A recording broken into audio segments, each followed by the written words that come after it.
unbeaten Chelsea side travel all the way to the Olympic Stadium to face, hopefully, a confident West Ham after our victory versus Everton last Sunday. Still, Chelsea, let's discuss it.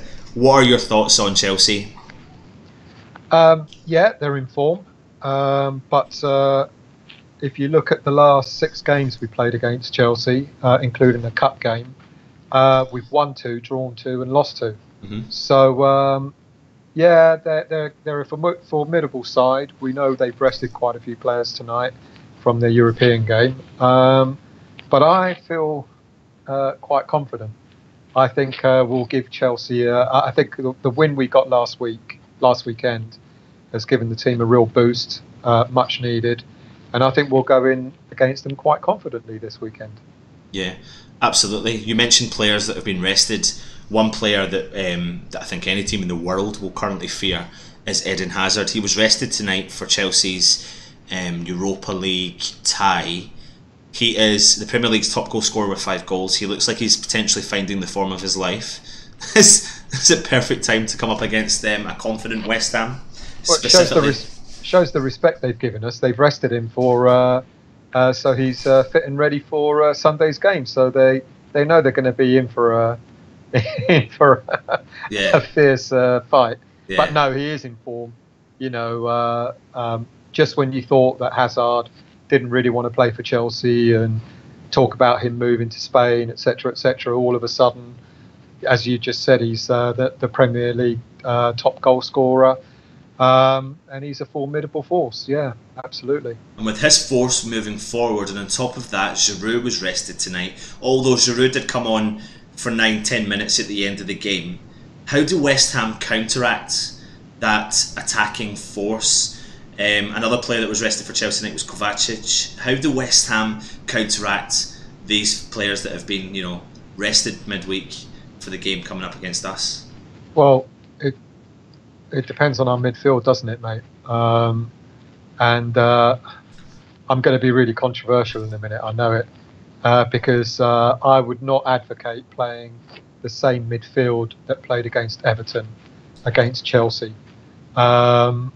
I think a slight tweak is needed in order to match them as like for like as possible. If you remember when we played against Liverpool, they tore us apart in midfield. And they really gave us a lesson on how a midfield play can help to lead up to the attacking play. And it's the one doubt I've got is who will play in midfield, because how else are you going to counter the likes of Kante, Kovacic, Eden Hazard, etc.? It's going to be pretty hard.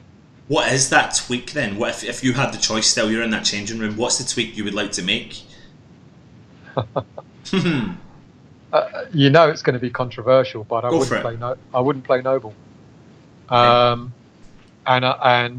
I'm worried about Sanchez, because he looked, up until that mistake against Wolves, he looked really quite composed. But the last, the last game he came on as a sub, and he kind of, I think one of our guys in our WhatsApp group mentioned that he didn't seem to be aware of what's going on around him, when he came on the other day. And the reason why I'm saying Noble is because of his lack of pace. Eden Hazard will sail past him as if he's not even there, and Obiang and Rice I think need to stay. But something else needs to be put in that midfield. I dare say, because we won, Noble will be picked. And I know everyone's going to hate me for even suggesting that he should be dropped against Chelsea. But I just feel that we need players that are going to be bang on it on Sunday.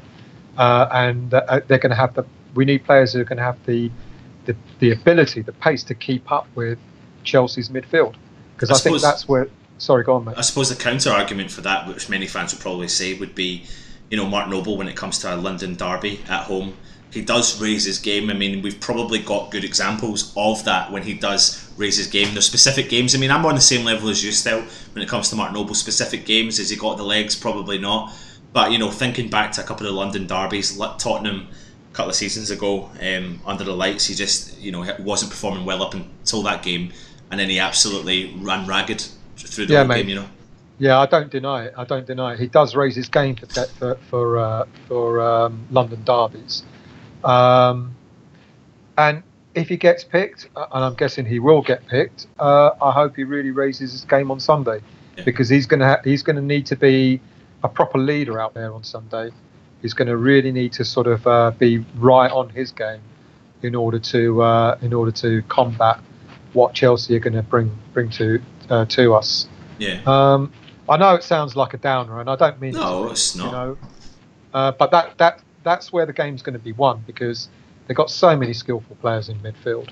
I heard you said Pedro was out, I think. Yeah, Pedro picked up an injury tonight. Looks like he's got a dislocated shoulder, so he will miss the game at the weekend, which, for me personally, he always seems to be like an unsung hero at Chelsea. He always runs under the radar, depending on what luxurious player. He's done it at Barcelona, whatever luxurious players they have, but he always chips in with a goal, chips in with an assist. He's a very effective player, so you don't wish injuries upon any player, but that's a boost to West Ham's chances. It is, but look at how many players they have to replace him.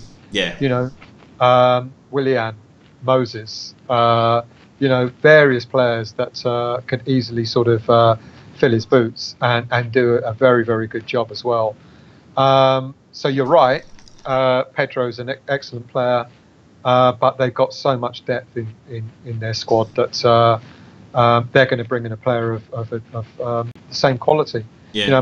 One of my fears is, I mentioned Willian. I think he's a classy little player, and he will probably cause us quite a few problems down our left side, their right side. So our left midfield and left back is going to have to be well on form as well. On Sunday. I mean, we're coming up against probably one, if not one of our toughest oppositions, due to the fact that they're breeding confidence. They're extremely confident right now.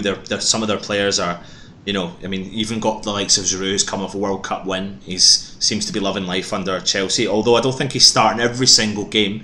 But another rumour's kicked out again this week saying that we are linked with him for either the January window. It depends on obviously what the Chelsea manager's going to do. You look at Morata. I mean, are we making this a negative show? Are we making this a negative show by talking about what they've got? No, we're just highlighting the reality of how good they are. They really do have a very, very strong squad. But everyone can play. Everyone's a ball to feet type of player in the Chelsea side, and I suppose that, like you said, still that's something that does fear me, because we don't have that ability throughout our squad. We've got those players that can play, but not all of them, where it looks like a lot of the players from Chelsea can. That's why the midfield is really crucial. Got to be flooded, it's because we've got ballers up front. Look at Yarmolenko last weekend. We finally got to see him start a league game, and we finally got to see what he's capable of. Anderson had a really good game. Arnautovic is Arnautovic, his typical game. He hustles, bustles, and he'll be a handful. I reckon he'll be fit for Sunday, and he'll be a handful. I think Pellegrini said today that obviously he's got a knock. They'll assess it, and they're hoping he'll be fit. So I reckon they'll put that down to a late fitness test, and he'll probably, hopefully, sneak through. So to have him kind of leading the line from the front is going to be massive still. I mean, because how important is, before we suppose go on to the West Ham team, how important is Arnautovic to our team? I mean, very, because we don't have another player like him. And before, another thing I want to say is I do see quite a lot of comments of people slagging off his other part of his game, where they say he drifts away, he disappears in some of the game. But if a player gives you an assist and scores a goal, is that not enough? It depends on what Arnautovic we want at West Ham. Do we want a striker Arnautovic, where why would he run back and try and win the ball back in midfield? Or do we want a winger? The Arnautovic we originally bought was a midfielder. Playing out wide. And if Pellegrini wants to use Arnie in that way, then you'd probably see a lot more effort in him tracking back and all that sort of stuff. But he's a striker, and he's a lone striker. So I don't begrudge him. If you look at most lone strikers, good strikers, they'll just sit up top. They'll just wait for the ball, and that's where Arnie does his dirty work. That's where he starts barging defenders out of the way, hustling them, etc., etc. I'm happy with that. I think that's absolutely fine. And as you just said, you've got you've got an assist and you've got a goal in a game. If people are complaining about that, then I don't really know what fans are expecting, to be honest with you. Exactly. Another thing that was announced today was Hernandez has still got a virus, so he's looking like he's going to miss this weekend's game. Do we read into that too much? I mean, I'm not saying that Hernandez is sitting there faking an illness. Where does his future lie still? I don't know, mate. Because he's not getting the game starts that he wants. He was unhappy about that last season, and we all know that he handed in or he wanted to get transferred, what was it, at Christmas, in the January transfer window. And it's quite possible that if he's not utilised enough, he may want to leave again. So I think it's watch this space for that. But, we have chats about different players in our WhatsApp group, and there's a diverse opinion about Hernandez, what he can and can't bring to the game. He's certainly no Arnie. He's not going to hustle defenders off the ball. So he's a different type of player. He needs to be playing alongside an Arnautovic, where he can pick up on the drop balls, poacher style and all that sort of stuff. But we're not playing yet again. We're not playing a 4-4-2 to that strength. That's not what Pellegrini's setting up. So it's going to be interesting. You mentioned a moment ago about Giroud. I'd rather. I know you won't like hearing this, mate, because I know you're a Chicharito fan. But I'd rather have Giroud at West Ham than keep Hernandez on, to be honest with you. I mean, I'm obviously a Hernandez fan, but it comes a time and a place where if managers aren't going to utilise his ability and skills, there's no point in having a player there that's not going to be used. What is the point? Just because fans, it's just, it does frustrate me. It's like any team with any player, they don't play a player to their strength, then the player gets booed for wanting to leave. And that's just the way the world works, I suppose. But you could see a player like Giroud's type style fitting in with what we've currently got, and maybe the Pellegrini selections moving forward. I'm not saying this is going to happen, but I do get excited by players of Giroud's standards, because he has got good standards. He's very underrated, and he's going to give us problems. If he starts on Sunday, he's going to cause us problems. Absolutely. And if we have a similar defence as we did last weekend with Diop and Balbuena in the middle, they're going to have to be right on the money against Giroud, because he's not only skillful in the air, he's skillful on the floor as well. Oh, he is, yeah. And he's very, very underrated. So he's another one to look out for. And with that though, still, obviously you mentioned the two centre halves. The defence has changed a few times since it started, but we seem to have found this little partnership, and they're going to gain a bit of confidence from last week. Is this going to be the kind of future centre pairing, or do you think Declan Rice has got the ability to drop back in, or will Pellegrini keep him in the midfield? You've got Reece Oxford in the wings shouting to come back in. Ogbona's on the bench. Reed's coming back from injury. I think Diop and Balbuena are going to prove to be the players that you've got to play better than in order for them to be dropped. And I know how do you get a chance to play better if you're not picked, but you've got cup games. Pellegrini will see what goes on in training, and who's sharp, who's staying fit and sharp, etc. But it's beginning to look like it was. None of us really expected Diop and Balbuena to be the two centre backs for West Ham. Well, I think what you said there is true, but we all said it at the start because we got so excited, but we didn't believe it. I remember when we signed them, we were like, "Oh, it's going to be Diop and Balbuena," but we never ever thought it would happen. Really, because we got carried away. And I remember saying when we signed Balbuena, I remember saying, "Watch this space. This guy may be a bargain." Yeah. And he's beginning to prove to be a really good defender. Yeah. And I know, okay, yeah, Ogbonna's waiting on the sideline. I think Ogbonna's messed it up.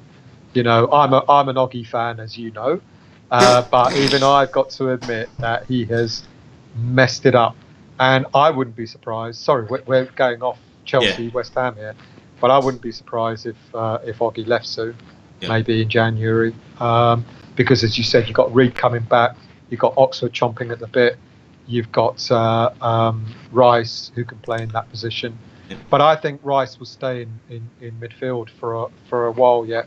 And he'll certainly start in midfield on Sunday, without a doubt, because he was our best player on Sunday. He was fantastic. Against Everton. It was fantastic, and even if you didn't watch the game, and even if you did, if you follow West Ham social media, you'll be rammed down your throat at how good Declan Rice was, and Pedro Obiang was, and Yarmolenko's goals, and Arnautovic's goal, because West Ham's social media account know how to ram shit down your throat. It goes into overdrive when we win, doesn't it? But listen, that's exactly what happens in social media. We probably do the same with our stuff as well. So, player we want to talk about, Yarmolenko. He started. We've been crying out for him to start for a long time. He's proven what he can do. In my opinion, he's proven what he could do even before he scored those 2 goals. Yeah, I agree. This guy's, for me personally, he looks like a great footballer. It was funny, we had the Everton preview and we had the Everton fan come on and we asked him who was his most feared player, and his most feared player by a million miles, even more than Arnautovic, was Yarmolenko, because he said that single-handedly when he played for his former club he absolutely destroyed Everton and knocked Everton out of Europe. And you know, when you hear things like that, you think maybe we have got a bit of a bargain here, and maybe he never had the best of times in Germany, but he's here now and he looks like he's enjoying himself. Absolutely. Yeah. I don't want to gloat, mate, but I even you did. When we bought him, I said he excited me more than any of the other signings that we bought. There's something about him. He's got an Arnautovic attitude. Yeah. And I reckon that, and I think I said this way before, that you know it's going to be a bit of a competition between the two of them as to, you know, who's going to be the bigger player at West Ham. Yeah. And who's going to be the top goal scorer, because I reckon Yarmolenko's got shitloads in his locker. Absolutely. I mean, and what I like about him is he likes to, you know, he's got this ability to drop his shoulder and send a defender the wrong way. He can do. I feel like when he gets the ball, I feel like if I were at West Ham, I would like, where's Yarmolenko, because he'll find a penetrating pass. He'll be able to get by a couple of players. He's not pacey, but he doesn't need pace. He absolutely does not need. He has got skill to burn, and he can burn that skill, and he'll shoot from distance. So he does excite me. I'm not going to lie, and I agree with you on the whole Arnautovic thing. I think him and the two of them will, you know, build up a bit of confidence. And just to rewind slightly to the Wolves game, if you remember when Yarmolenko came on, and between him, Arnautovic and Wilshere, hope get well soon, Jack Wheelchair. Anyway, sorry, that's bad, that's negative. No, seriously, get well soon. You know, the three of them linked up for 10 minutes in that game, and then he pulled Wilshere off, and I was really disappointed because I thought we were actually starting to see the three of them grow. And do you remember at one point it was like ticky-tack football, and they were trying to backheel the ball to each other and then tried to backheel a chance in, you know? Yeah, it wasn't as noticeable because I was at the game, and it's only when you said it afterwards that I went, oh yeah. You know, because and it was weird because they played the second half facing the away fans for some reason. So I missed all, you know, it's a bit difficult to sort of see all that ticky-tacky football when you're trying to see the whole length of the pitch. But from what you said, and then I saw the highlights, and I totally agreed. It was a bit of a weird decision that Pellegrini made there. Yeah, so we're building a bit of confidence. But anyway, Anderson seems to have found his feet a little bit. He's grown into the Premier League. I'm feeling confident. We've discussed... That's the thing, mate. They, you know, Chelsea, as much as we've been going on about their players, they've got to fear Yarmolenko, Arnautovic, and Anderson. Anderson is getting better, and it will take time, but he will become an excellent player for us. You know, so our attacking lineup is gonna put a little bit of fear in Chelsea at the weekend. And we talked about our defence. It really is about what's going to happen in midfield. I agree with you still. I absolutely do agree with you, yeah. I really do. And I think what you said there was about, you know, you've got Anderson attacking, because when he gets the ball, he just thinks, I am attacking, I'm going forward, I'm never looking any other way. Yarmolenko thinks about trickery, skills. Arnautovic looks for all those piercing runs, he gets involved. the exciting thing about those three particular players is when you're looking at them, there's no staticness. They don't stand still, and particularly Yarmolenko gets slagged off for having no pace, but you just watch him off the ball. That's all I say to any West Ham fan. Keep your eye on Yarmolenko when he has not got the ball, and you watch how much he covers, how much of that football park he covers. He is always looking for that ball. He always goes to find that ball and find that space. And moving forward, that's what Chelsea, as you said, still have to watch. And they're going to raise, and these players are going to raise their game. They're playing, remember, this will be Yarmolenko's first game up against a big team. Yeah. So he's going to want to prove himself. Anderson didn't do himself any favours, none of the team did against Liverpool. But let's not forget how good Anderson was against Arsenal, and that result was an unfortunate result for us. So these players are going to relish playing against a big team. Yeah. And they're going to want to show what they're capable of doing. So I've got no fear in our attacking lineup. I think they're gonna be okay. And Chelsea are going to have to be as worried about us as we will about them. We don't need to really go. We don't really need to go on any further about this. Let's just go straight to predictions. Still, we know Pedro's missing. Hazard's going to come back. Giroud's coming back.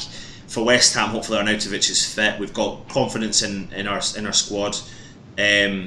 What do you think? Predictions for the game? We're going to sneak it 2-1. Excellent. But it's probably going to be a draw. Come on, no, stick with your confidence. Stick with your first one. I reckon we're going to sneak it. I actually really do. They'll come at us, and we've just got to hold tight. We've just got to, be compact.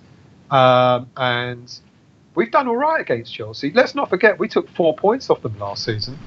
Okay, it's changed, things have changed, but so have we changed. Yeah. We've got better players.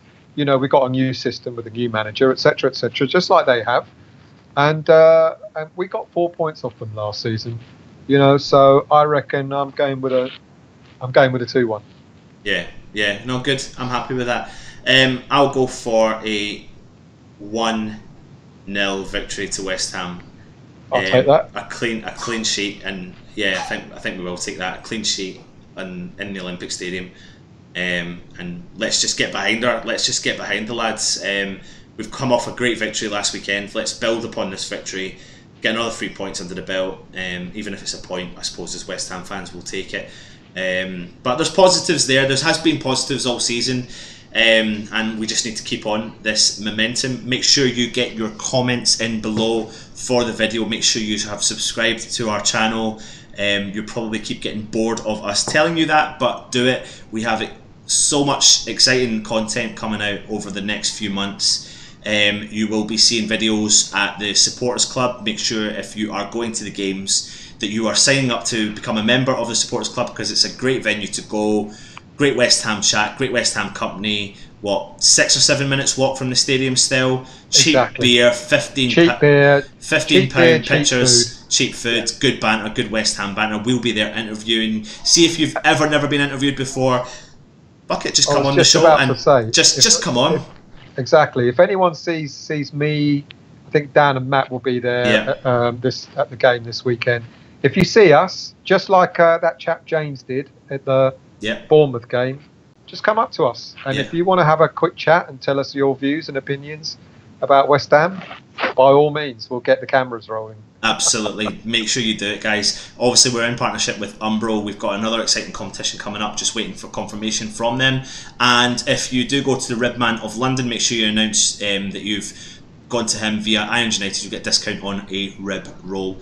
Anyway, like I said, make sure you're subscribed, hit the notification button. That lets you know about all our videos. He's been Stel. He predicts a win for West Ham this weekend. I've been Anton. I predict a win for West Ham this weekend. Make sure you look out for our videos tomorrow. Good Morning West Ham is getting released tomorrow morning. Come on, you Irons.